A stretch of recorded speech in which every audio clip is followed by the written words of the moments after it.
اللہ جو چاہتا ہے کرتا ہے۔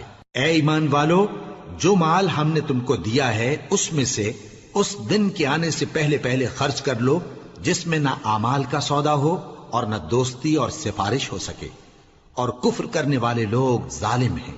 اللہ وہ معبود برحق ہے کہ اس کے سوا کوئی عبادت کے لائق نہیں، زندہ ہے، سب کو تھامنے والا، اسے نہ اونگ آتی ہے نہ نیند۔ جو کچھ آسمانوں میں اور جو کچھ زمین میں ہے سب اسی کا ہے۔